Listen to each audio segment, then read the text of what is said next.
Ciao!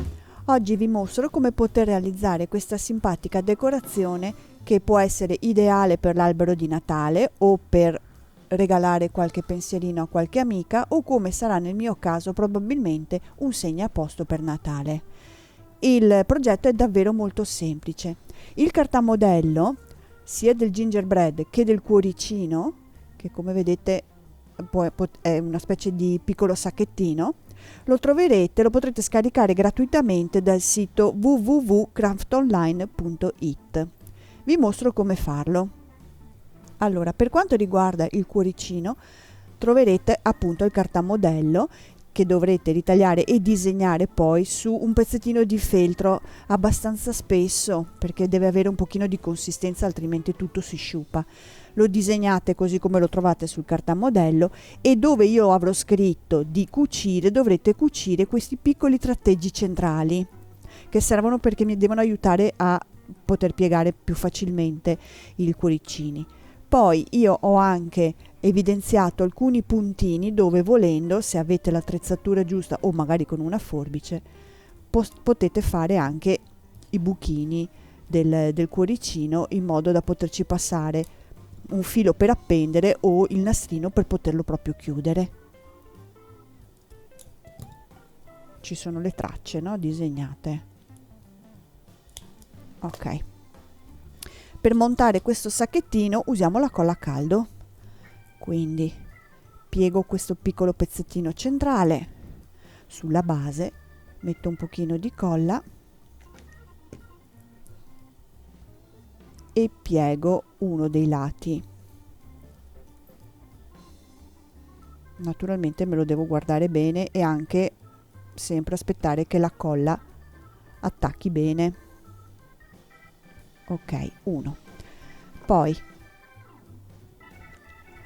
mi creo il lato, quindi colla su uno dei due pezzi e vado ad incrociare l'altro. Magari fate trattini di colla un po' alla volta perché rischiate di scottarvi, ma insomma. Potete anche cucirli questi lati, sicuramente cuciti a mano, con una filza, un punto festone, vanno benissimo. Io ho sempre un po' fretta, quindi uso la colla. E questa parte che fuoriesce va piegata all'interno, serve per definire un pochettino il bordo.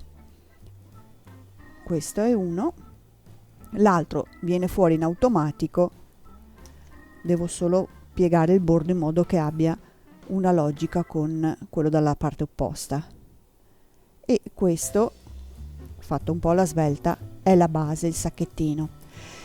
Posso, come ho fatto nel mio caso, metterci anche un nastrino qua attorno se il lavoro non è venuto perfetto, magari nascondo un po' le imperfezioni. La base fatta è molto semplice. Per il gingerbread troverete appunto, come vi dicevo, il cartamodello direttamente sul sito www.craftonline.it. Farete altro che disegnare la sagoma del gingerbread su un pezzo di pannolenci color biscotto. Farete un tagliettino qui al centro solo in una delle due parti. Io vi mostro il gingerbread già praticamente quasi realizzato, vedete che di qua non c'è niente e di qua ho il taglio. Io lo chiamo il taglio sulla pancia.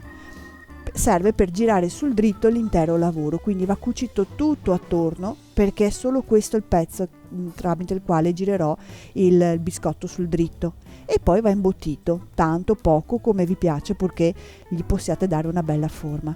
Chiudete l'apertura con una filza abbastanza rapida. Dopodiché io ho scelto di utilizzare dei cuoricini fustellati veloci con tessuto termoadesivo dietro, con la carta termoadesiva dietro, quindi faccio altro che appoggiarlo per nascondere questa cicatrice. Lo appoggerò sul mio gingerbread. Col ferro da stiro vado a fissare un attimo il cuoricino. Questo è leggermente autoadesivo, quindi resta fermo da solo, ma devo comunque passarci il ferro da stiro. Per quanto riguarda gli occhietti, il lavoro è molto semplice. Devo creare le due fossette per poter inserire le mezze sfere piccoline di legno. Decido grosso modo dove vanno i miei occhietti, vicini mi raccomando, quindi filo col nodino dietro, inserisco nello stesso punto dove sono uscita di nuovo il filo e tiro un pochino. Mi serve solo per creare due piccole fossette. Vedete che torno di nuovo sullo stesso buco dove sono uscita, passo dietro un'altra volta, tirando il filo creo la fossetta dell'occhietto. Non serve tirare tantissimo, basta creare un pochino di profondità, e fisso il filo dietro. Per gli occhietti poi prendo delle piccole mezze sfere, che possono essere queste. Questo passaggio adesso è un pochino più delicato perché sono veramente piccoline, ma ce la faremo. Un goccino di colla e pongo la mezza sfera e l'accompagno. Se riuscite, la colla andrebbe messa sul retro della mezza sfera, evitando di bruciarsi, però va bene anche messa sul buchino, è che si rischia di sbavare un po', mentre se viene messa sulla mezza sfera no. Con il mio acrilico bianco ci faccio i punti luce piccolini piccolini,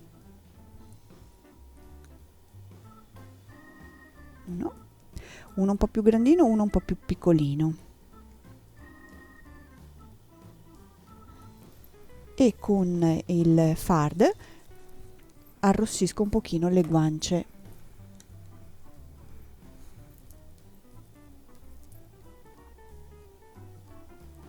Il fard si vede molto bene sul panno lenci.